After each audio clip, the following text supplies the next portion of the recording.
video is going to be in defense of codes, tenets, and creeds. What do I mean? Well, the 7 tenets of Tang Soo Do are integrity, concentration, perseverance, respect and obedience, self-control, humility, and indomitable spirit. The 5 codes are loyalty to country, obedience to parents, honor friendship, never retreat in battle, and in fighting, used to be in killing, choose with sense and honor. The student creed at the school that I went to was, I will develop myself in a positive manner and avoid anything that would reduce my mental growth or physical health. I will develop self-discipline in order to bring out the best of myself and others.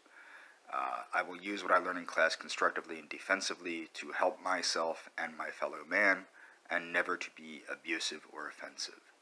Now, many of these things may be seen as a waste of time or not necessary or something for children. And in a way, it is something for children, but it's also a way. Tang Soo Do and Funakoshi Karate. Funakoshi Karate has its own, I think, 20 guiding principles or something, 20 or 21 guiding principles of Shotokan Karate or Funakoshi Karate. But these systems, now, I did a video previously about Budo versus Bujutsu, and these principles are guiding principles to build up strong citizens. And people might go, oh, well, that should be left outside, or that should be left to the schools, or that should be, personal choice, what have you. With the state of things the way they are, people going away from religion, away from, different civic societies, things like that, one had better hope that there is some thing in society that is imparting values that are universal values. They're not necessarily Western values, but they are universal values of good citizenry.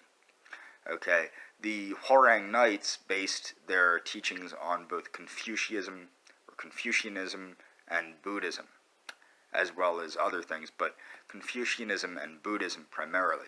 So this is a carryover from the Hwarang knighthood, and in Japan it's a carryover from the samurai.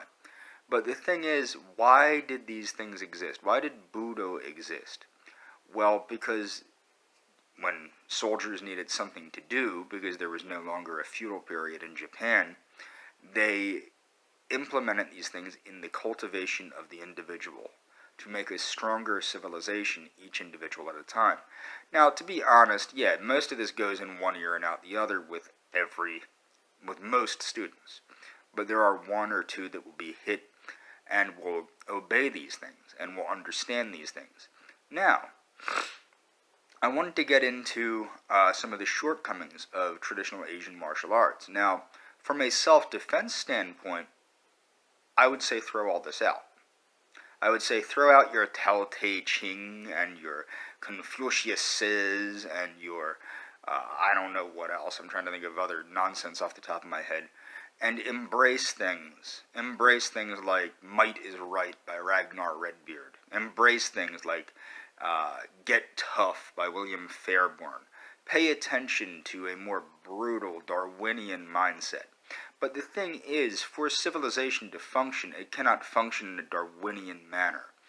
And that's why we need these codes and ethics and things like that within the martial arts. Because the martial arts act as a pillar in society, a society that is dying as the religious organizations die away, as the civic organizations die away, as people are no longer joining things like the Freemasons and things of that nature.